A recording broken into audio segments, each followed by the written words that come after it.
En el día de su boda, Lucía desapareció sin dejar rastro frente a la Catedral de Barcelona. La ciudad susurra rumores. Huyó por amor, por miedo, o por un secreto que nadie debe saber. Descubre la verdad detrás de su desaparición, un misterio que desentraña traiciones, amores prohibidos y una lucha por la libertad que cambiará todo. No apartes la mirada, porque cada segundo revela un nuevo giro. En el corazón de Barcelona, donde las calles empedradas del barrio gótico susurran historias de siglos pasados, la vida de Lucía Morales cambió para siempre el día de su boda. La Catedral de Santa Eulalia, bañada por la luz dorada del atardecer, estaba repleta de rosas blancas y murmullos de expectativa. Los invitados, vestidos con elegancia, aguardaban en los bancos de madera pulida. Pero Lucía, la novia, nunca cruzó el umbral de la iglesia. Lucía, de 28 años, era conocida por su risa contagiosa y su espíritu indomable. Hija de una familia humilde de pescadores de la Barceloneta, había crecido entre redes de pesca y el aroma salado del Mediterráneo. Sin embargo, su matrimonio con Álvaro de la Vega, heredero de una de las familias más influyentes de Cataluña, prometía sacarla de su mundo sencillo y llevarla a una vida de opulencia. Pero también de cadenas invisibles. El día de la boda, Lucía debía caminar hacia el altar con un vestido de encaje que pesaba tanto como las expectativas de todos a su alrededor. Su madre, Carmen, había llorado de orgullo al verla, mientras su padre, Manuel, escondía su incomodidad tras una sonrisa tensa. Álvaro, apuesto y seguro, esperaba con una expresión que mezclaba triunfo y posesión. Pero cuando el órgano comenzó a sonar, y el murmullo de los invitados se convirtió en un silencio expectante, Lucía no apareció. La familia de Álvaro estalló en indignación. «Irresponsable», gritó su madre, doña Isabel, mientras los invitados intercambiaban miradas de desconcierto. «Ha humillado a nuestra familia», añadió su hermano mayor, Diego, con los puños apretados. Los rumores corrieron como el viento. Lucía había huido por capricho, por miedo, o incluso, según los más crueles, por un amante secreto. La familia Morales, humillada, no pudo defenderla. Nadie sabía dónde estaba Lucía. Un año después, la desaparición de Lucía seguía siendo un misterio que alimentaba los cotilleos en los cafés de la Rambla. Algunos decían que había escapado a París, otros que se había perdido en las montañas de Montserrat. Pero nadie tenía pruebas. Hasta que una carta llegó a la casa de los Morales, escrita con la caligrafía elegante y temblorosa de Lucía. La carta. Carmen encontró el sobre en el buzón, sin sello ni remitente. Sus manos temblaron al abrirlo. Dentro, una sola hoja de papel decía: «Querida mamá, no puedo decirte dónde estoy, pero estoy viva. No huí por cobardía, ni por capricho. Huí porque no podía vivir una vida que no era mía. Algún día lo entenderás. Perdóname por el dolor, pero no por mi decisión. Te quiero siempre. Lucía». Carmen, con lágrimas en los ojos, guardó la carta bajo llave en una caja de madera, sin contarle a nadie, ni siquiera a Manuel. Pero los secretos en Barcelona nunca permanecen enterrados por mucho tiempo. Un pasado que no descansa. Antes de su desaparición, Lucía había sido una mujer atrapada entre dos mundos. Por un lado, estaba el amor que sentía por su familia y su deseo de no decepcionarlos. Por otro, estaba su espíritu libre, que soñaba con pintar lienzos que capturaran el alma del mar y las calles de su ciudad. Pero su compromiso con Álvaro no fue una elección suya. Fue un acuerdo sellado entre familias, una transacción disfrazada de amor. Álvaro de la Vega no era un hombre cruel, pero sí uno criado en la rigidez de las tradiciones.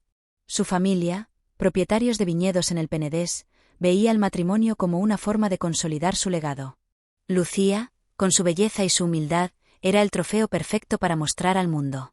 Pero lo que nadie sabía, ni siquiera Álvaro, era que el corazón de Lucía ya pertenecía a otra persona.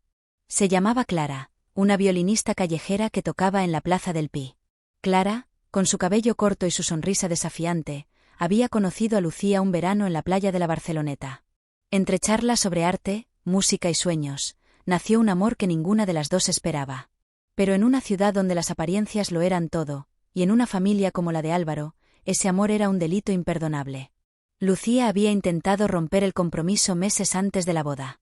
Habló con Álvaro, suplicándole que la liberara. Pero él, herido en su orgullo, se negó. «Esto es más grande que nosotros, Lucía», le dijo. «Es el futuro de nuestras familias». Y así, Lucía se vio atrapada, obligada a seguir adelante con una boda que sentía como una sentencia. El eco de la verdad. La carta de Lucia desató una tormenta silenciosa. Carmen, incapaz de guardar el secreto por más tiempo, se lo confesó a su mejor amiga, Rosa, una florista del mercado de la Boquería. Rosa, con su carácter directo, insistió en buscar respuestas. No puedes quedarte de brazos cruzados, Carmen. Tu hija está ahí fuera, y algo la obligó a huir. Tenemos que encontrarla. Rosa, con contactos en los bajos fondos de la ciudad, comenzó a hacer preguntas. Pronto descubrió que la noche antes de la boda, Lucía había sido vista en un bar del Raval, hablando con una mujer desconocida. Nadie sabía quién era, pero los rumores apuntaban a Clara, la violinista. La pista era débil, pero suficiente para que Rosa y Carmen comenzaran a investigar. Mientras tanto, en la mansión de los de la Vega, la noticia de la carta llegó a oídos de Diego, el hermano de Álvaro. Diego, un hombre calculador y obsesionado con el honor familiar, contrató a un detective privado para encontrar a Lucía. Pero sus intenciones no eran salvarla, sino asegurarse de que nunca regresara para avergonzarlos de nuevo. Si está viva, la encontraré, juró Diego, con una frialdad que helaba la sangre. Un destello de esperanza. En un pequeño pueblo costero, lejos de Barcelona, Lucía vivía bajo un nombre falso, trabajando como camarera en un café frente al mar. Cada día, pintaba en un cuaderno, dejando que los colores expresaran lo que las palabras no podían. Pero la libertad tenía un precio, la soledad y el miedo constante de ser descubierta. Una noche, mientras cerraba el café, un cliente dejó un periódico sobre la mesa. En la portada, una noticia sobre un festival de música en Barcelona mencionaba a Clara, quien había ganado un premio por su talento. Lucía sintió un nudo en el pecho. Clara seguía allí, en la ciudad que ambas amaban, viviendo su sueño. Pero también era un recordatorio de todo lo que Lucía había dejado atrás. Decidió escribir otra carta, esta vez a Clara. No sabía si llegaría a sus manos, pero necesitaba intentarlo. En ella, vertió su corazón, pidiéndole perdón por haber desaparecido sin explicación, y prometiendo que algún día se reencontrarían. Mientras tanto, en Barcelona, Rosa y Carmen seguían las pistas. Encontraron el bar del Raval donde Lucía había estado la noche antes de su boda. El camarero, un hombre mayor con ojos cansados, reconoció la foto de Lucía. Estaba aquí con una chica, dijo. Parecían nerviosas, como si temieran que alguien las viera. Luego, añadió algo que hizo que el corazón de Carmen se detuviera: la vi subir a un coche con una maleta. No parecía feliz. El giro del destino. La búsqueda de Lucía estaba a punto de tomar un rumbo inesperado. Diego, con la ayuda de su detective, encontró una pista que lo llevó al mismo bar del Raval. Pero lo que descubrió no fue solo la conexión con Clara, sino un secreto mucho más oscuro sobre el pasado de su propia familia. Algo que podía cambiar todo lo que creía saber sobre el matrimonio de Álvaro y Lucía. Mientras tanto, en el pueblo costero, Lucía recibió una visita inesperada. Una mujer mayor, con un rostro que parecía cargar con el peso de muchos secretos, se acercó al café y le dijo: «Sé quién eres, Lucía. Y sé por qué huiste. Pero no puedes seguir corriendo para siempre». ¿Quién era esta mujer? ¿Y qué sabía sobre el pasado de Lucía? La verdad, como las calles de Barcelona, estaba llena de giros y sombras, y apenas comenzaba a desvelarse. Desaparecida en Barcelona, parte 2. El aire salado del Mediterráneo envolvía el pequeño pueblo costero donde Lucía, bajo el nombre de Elena, trabajaba en el café. Cada amanecer, mientras barría la terraza con vistas al mar, sentía un vacío que no explicaba el horizonte. La visita de la misteriosa mujer la había dejado inquieta. Aquella desconocida, con sus ojos profundos y su voz firme, parecía saber más sobre Lucía de lo que ella misma estaba dispuesta a admitir. «¿Quién eres?», preguntó Lucía, con el corazón acelerado, mientras la mujer se sentaba en una mesa apartada del café. La desconocida sonrió con tristeza. «Me llamo Teresa. Fui amiga de tu madre hace muchos años. Y sé lo que significa huir de una vida que no te pertenece». Teresa reveló que había conocido a Carmen en su juventud, cuando ambas soñaban con una vida libre de las expectativas que las ataban. Pero mientras Carmen eligió quedarse por amor a su familia, Teresa había escapado de un matrimonio arreglado, dejando atrás todo lo que conocía. «Vi la misma chispa en tus ojos que tenía yo entonces», dijo Teresa. «Pero también vi miedo». «¿De qué huyes, Lucía? No solo de Álvaro, ¿verdad?». Lucía apretó los labios, incapaz de responder. No podía hablar de Clara, ni de la noche en que decidió desaparecer. Pero Teresa no necesitaba palabras. Le entregó un pequeño colgante de plata con una rosa grabada, idéntico al que Lucía llevaba siempre, un regalo de su abuela. «Cuando estés lista para enfrentar la verdad, ven a buscarme», dijo Teresa, dejando una dirección anotada en un papel antes de marcharse. Sombras en Barcelona. En la ciudad, la búsqueda de Lucía se intensificaba. Rosa y Carmen, armada con la pista del bar del Raval, rastriront a Clara, la violinista. La encontraron tocando en la Plaza del Rey, donde las notas de su violín parecían contar una historia de pérdida. Clara, al ver a Carmen, palideció. «No sé dónde está Lucía», dijo antes de que le preguntaran. Pero sus ojos, llenos de dolor, decían otra cosa. Rosa, con su característica franqueza, no se dejó intimidar. «Mira, niña, no estoy aquí para juzgar. Pero sé que Lucía no se fue por capricho. Si la quieres, ayúdanos a encontrarla». Clara, tras un largo silencio, confesó que la noche antes de la boda, Lucía había ido a buscarla.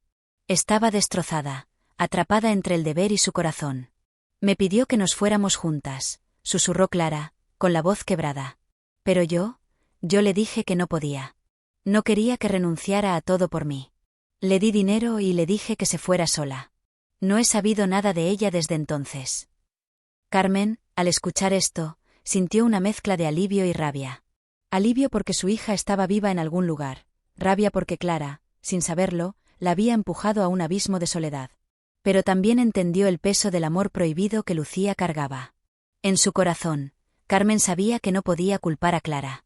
La sociedad, con sus reglas inflexibles, era la verdadera culpable. El secreto de los de la Vega. Mientras tanto, Diego de la Vega seguía su propia investigación.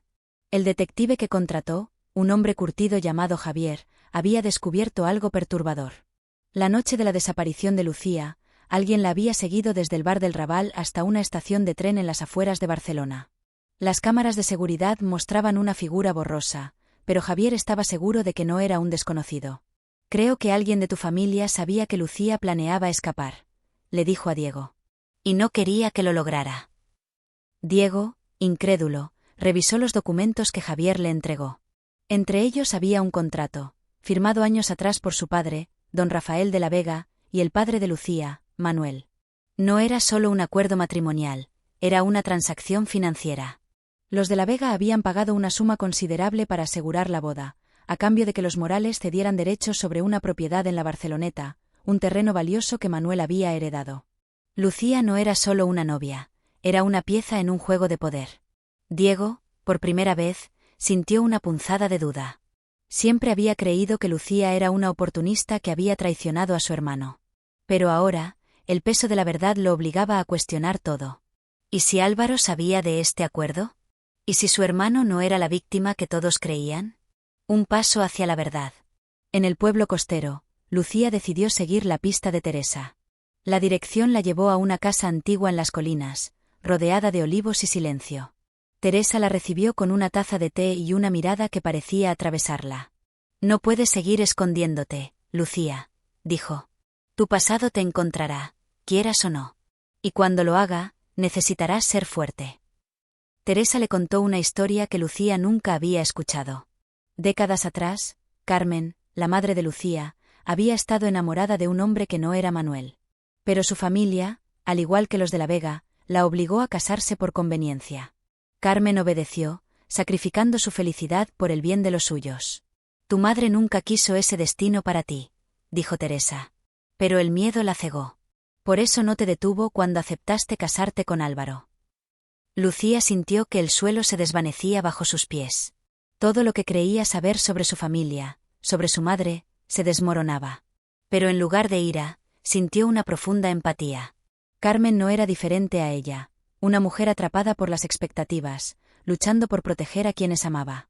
El encuentro inevitable. Mientras Lucía comenzaba a aceptar su pasado, en Barcelona, Clara tomó una decisión. No podía seguir viviendo con la culpa de haber dejado ir a Lucía. Con la ayuda de Rosa, localizó a un amigo que trabajaba en la estación de tren donde Lucía había sido vista por última vez. Él confirmó que Lucía había comprado un billete a un pueblo costero, pero no sabía cuál. Clara, decidida, comenzó a planear un viaje para encontrarla. Al mismo tiempo, Diego seguía acercándose a la verdad. Javier, el detective, descubrió que la figura que siguió a Lucía aquella noche no era otro que don Rafael, el padre de Álvaro. ¿Qué quería de Lucía? ¿Por qué no informó a nadie de su huida? Las respuestas estaban enterradas en los secretos de la familia de la Vega, y Diego estaba dispuesto a desenterrarlas, aunque eso significara enfrentarse a su propio padre. En el pueblo, Lucía, con el colgante de la rosa en la mano, tomó una decisión. No podía seguir huyendo. Si quería ser libre, debía enfrentar su pasado, a Álvaro, a su familia, y sobre todo, a sí misma. Pero justo cuando estaba a punto de escribir una nueva carta, un coche desconocido se detuvo frente al café. La puerta se abrió, y una figura familiar bajó. Era Clara. El corazón de Lucía se detuvo. El pasado y el presente estaban a punto de colisionar, y la verdad, como una tormenta, estaba lista para estallar. El sol se hundía en el horizonte, tiñendo el cielo de un naranja ardiente, cuando Clara bajó del coche frente al café. Lucía, paralizada, dejó caer el trapo que sostenía. El mundo pareció detenerse. Los sonidos del mar, el murmullo de los pocos clientes, todo se desvaneció ante la presencia de la mujer que había sido su refugio y su tormento. Clara, con el violín colgado al hombro y los ojos llenos de lágrimas contenidas, dio un paso hacia ella. «Lucía», susurró Clara, su voz temblorosa como las cuerdas de su instrumento. «¿Por qué no me dijiste que te ibas? Pensé que te había perdido para siempre». Lucía quiso responder, pero las palabras se le atoraron en la garganta. En lugar de hablar, corrió hacia Clara y la abrazó con una fuerza que hablaba de meses de soledad, miedo y amor reprimido. Las dos mujeres se quedaron así, envueltas en un silencio que decía más que cualquier explicación. Pero el reencuentro, aunque lleno de esperanza, estaba a punto de abrir una puerta a verdades aún más dolorosas. Sombras del pasado. En Barcelona, Diego de la Vega se enfrentaba a su propio torbellino. La revelación de que su padre, don Rafael, había seguido a Lucía la noche de su desaparición lo había sacudido. Decidió confrontarlo en la mansión familiar, un lugar donde las paredes parecían guardar más secretos que recuerdos. Don Rafael, sentado en su despacho, lo recibió con una calma gélida. «¿Qué hiciste, padre?», preguntó Diego, mostrando las imágenes borrosas de las cámaras de seguridad. «¿Por qué seguiste a Lucía? ¿Qué querías de ella?». Don Rafael, con el rostro endurecido por años de decisiones implacables, no negó nada. «Quería proteger a nuestra familia», dijo. «Lucía no era adecuada para Álvaro. No por su origen, sino porque sabía demasiado. Sobre el terreno, sobre el trato con los Morales. Si se hubiera quedado, habría destruido todo lo que hemos construido». Diego sintió náuseas. El terreno de la Barceloneta, que los Morales habían cedido, no era solo una propiedad. Era parte de un plan mayor, un proyecto de desarrollo inmobiliario que los de la Vega planeaban usar para expandir su imperio. Lucía, sin saberlo, había sido una pieza clave en ese juego, pero también una amenaza.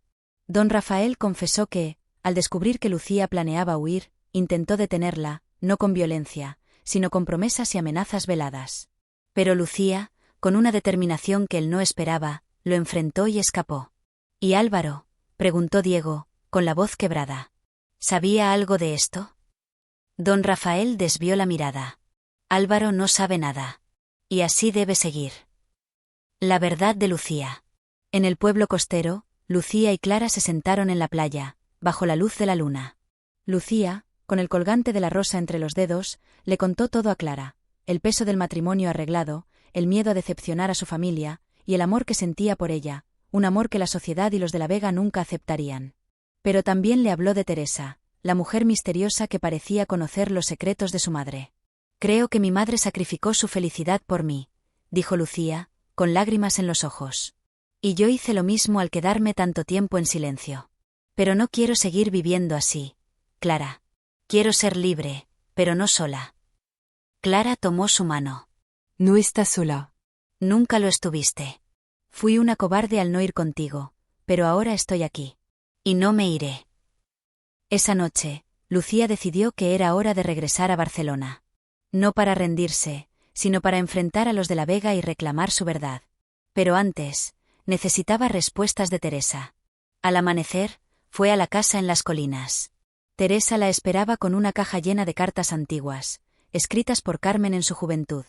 En ellas, Lucía descubrió la historia de su madre, un amor perdido, un matrimonio forzado y un sueño roto de ser pintora, igual que Lucía. Tu madre quería que fueras libre, dijo Teresa. Por eso me buscó antes de tu boda. Sabía que no podías casarte con Álvaro, pero no tuvo el valor de decírtelo. Me pidió que te ayudara si alguna vez lo necesitabas. Lucía sintió una mezcla de dolor y gratitud. Su madre, a pesar de sus propios miedos, había intentado protegerla. Ahora, era su turno de honrar ese sacrificio. El enfrentamiento. En Barcelona, Carmen y Rosa se acercaban a la verdad. Con la ayuda del amigo de la estación de tren, descubrieron el pueblo donde Lucía había sido vista. Carmen, decidida a encontrar a su hija, preparó una maleta y convenció a Rosa para acompañarla. Pero antes de partir, recibieron una visita inesperada: Diego. Diego, dividido entre la lealtad a su familia y la necesidad de hacer lo correcto, les confesó lo que había descubierto sobre su padre. No sé dónde está Lucía, dijo, pero sé que mi familia le hizo daño. Quiero ayudaros a encontrarla, pero necesito que me digáis todo lo que sabéis. Carmen, con el corazón en la mano, le mostró la carta de Lucía.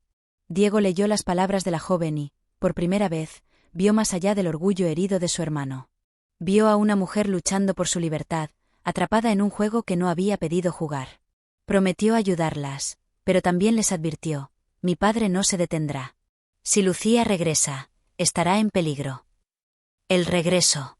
Lucía y Clara llegaron a Barcelona al atardecer, cuando la ciudad se encendía con las luces de la noche. Decidieron ir primero al barrio gótico, a la Plaza del Pi, donde todo había comenzado. Allí, bajo el mismo árbol donde se conocieron, Lucía le prometió a Clara que no volverían a separarse. Pero su momento de paz fue interrumpido por la llegada de Javier, el detective de Diego. Lucía Morales, dijo Javier, con una expresión seria. Te he encontrado. Pero no estoy aquí para llevarte con los de la Vega. Diego me envía. Necesita saber la verdad sobre tu familia y la suya. Javier les reveló el alcance del plan de don Rafael.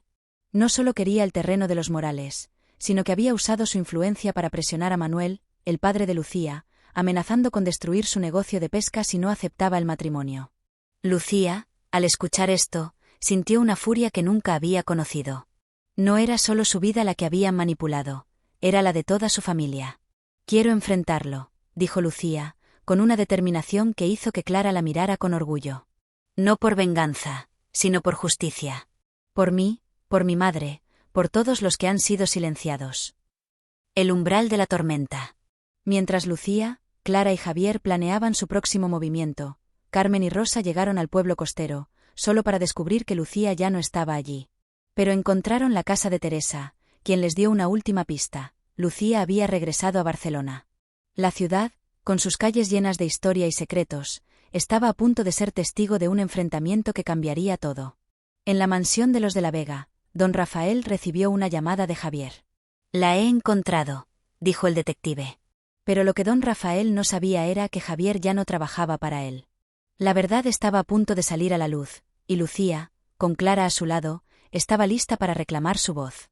La noche envolvía Barcelona en un manto de luces y sombras. En la Plaza del Pi, Lucía y Clara, acompañadas por Javier, trazaban un plan.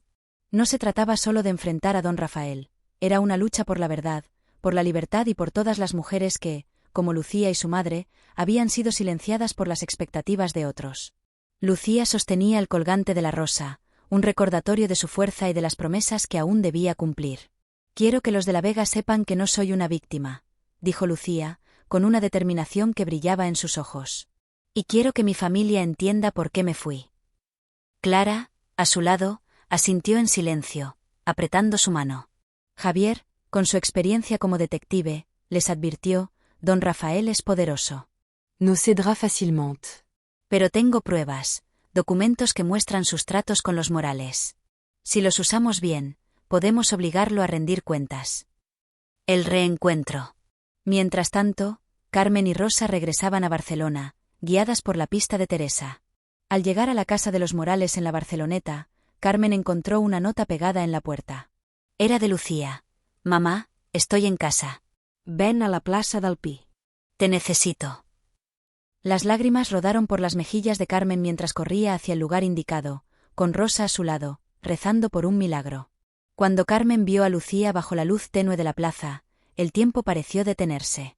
Corrió hacia ella y la abrazó con una intensidad que borró el año de ausencia y dolor. «Hija mía», sollozó Carmen, «pensé que te había perdido». Lucía, con la voz rota, respondió: «Nunca te dejé, mamá. Solo necesitaba encontrarme a mí misma». Clara, desde una distancia respetuosa, observó la escena con una mezcla de alivio y nerviosismo. Carmen, al notar su presencia, entendió todo sin necesidad de palabras. En lugar de juzgar, extendió una mano hacia Clara. «Gracias por cuidarla», dijo, con una sinceridad que sorprendió a todos. En ese momento, la familia Morales, rota por tanto tiempo, comenzó a sanar. El enfrentamiento final. Con las pruebas de Javier en la mano, Lucía decidió ir a la mansión de los de la Vega. Diego, que se había unido a ellas tras traicionar la confianza de su padre, insistió en acompañarlas. «Esto no es solo por ti, Lucía», dijo. «Es por Álvaro, por mí, por todos los que hemos vivido bajo las sombras de mi padre». La mansión, imponente y fría, parecía un mausoleo de secretos. Don Rafael los recibió en el salón principal, con Álvaro a su lado. Álvaro, al ver a Lucía, palideció. «¿Por qué volviste?», preguntó, con una mezcla de alivio y resentimiento. Lucía, sin apartar la mirada, respondió: «Porque merezco ser escuchada. Y tú mereces saber la verdad». Javier presentó los documentos, el contrato que ataba a los Morales, las amenazas de don Rafael y las pruebas de que había seguido a Lucía la noche de su huida. Don Rafael intentó justificarse, hablando de honor y legado, pero Lucía lo interrumpió. «El honor no se construye sobre la libertad de otros», dijo, su voz resonando en la sala. «Me hiciste creer que mi vida no valía nada sin tu aprobación. Pero ahora sé quién soy, y no dejaré que me definas». Álvaro, al escuchar las revelaciones, miró a su padre con incredulidad. «Sabías que ella no quería casarse conmigo», dijo, con la voz quebrada. «¿Por qué no me lo dijiste?». Don Rafael, por primera vez, no tuvo respuesta. Diego, con lágrimas en los ojos, se puso del lado de Lucía. «Esto termina aquí, padre. No más mentiras». La redención. La verdad salió a la luz no solo en la mansión, sino en toda Barcelona. Los documentos fueron entregados a un periodista amigo de Rosa, quien publicó la historia en un periódico local. El escándalo sacudió a la élite catalana, y los de la Vega perdieron gran parte de su influencia. Don Rafael, enfrentado a la justicia, tuvo que responder por sus tratos ilegales. Álvaro, destrozado pero liberado, pidió perdón a Lucía. «No sabía cuánto te lastimé», dijo. «Espero que encuentres la felicidad que mereces». Lucía, Clara, Carmen y Rosa regresaron a la Barceloneta, donde comenzaron a reconstruir sus vidas. Lucía abrió un pequeño taller de pintura, donde sus lienzos capturaban la belleza y la lucha de las mujeres que, como ella, habían encontrado su voz. Clara, con su violín, dio conciertos en las plazas de la ciudad, dedicando cada nota a Lucía. Carmen, liberada de años de culpa, empezó a pintar de nuevo, guiada por su hija. Una tarde, mientras paseaban por la playa, Lucía y Clara se detuvieron frente al mar. «Este es nuestro hogar», dijo Lucía, con el colgante de la rosa brillando en su pecho. «Y esta vez, nadie nos lo quitará». Clara sonrió y la besó suavemente, bajo la mirada cómplice del Mediterráneo. Un nuevo comienzo. Meses después, en la Plaza del Pi, se celebró un festival de arte y música organizado por Lucía y Clara. La plaza estaba llena de colores, risas y melodías. Carmen, orgullosa, ayudaba a colgar los cuadros de su hija, mientras Rosa vendía flores a los visitantes. Diego, que había dejado la mansión familiar para empezar de nuevo, asistió como invitado, llevando consigo una disculpa silenciosa. En el centro de la plaza, Lucía subió al escenario y tomó el micrófono. «Esta noche no es solo sobre arte», dijo, con la voz clara y fuerte. «Es sobre la libertad, sobre el amor, y sobre las historias que merecen ser contadas. Gracias a todos los que creyeron en mí, incluso cuando yo no lo hice». Cuando Clara comenzó a tocar su violín, las notas llenaron el aire, tejiendo un canto de esperanza y resistencia. Lucía, mirando la multitud, vio a su madre, a Rosa, a Diego, y a tantas otras almas que, como ella, habían luchado por ser libres. Por primera vez, sintió que el peso del pasado se desvanecía, reemplazado por la promesa de un futuro que ella misma escribiría. En una pequeña galería de la Barceloneta, un cuadro de Lucía colgaba en la pared. Mostraba a una mujer frente al mar, con una rosa en la mano, mirando hacia un horizonte infinito. Debajo, una placa decía: por las que huyen, por las que luchan, por las que aman. La historia de Lucía se convirtió en una inspiración para muchos en Barcelona, un recordatorio de que la libertad no se regala, se conquista. Y en las calles empedradas del barrio gótico, donde las sombras y la luz se entrelazan, la ciudad seguía susurrando historias. Pero ahora, una de ellas era la de Lucía, una mujer que se atrevió a ser ella misma, y que, al hacerlo, cambió el destino de todos los que la amaban.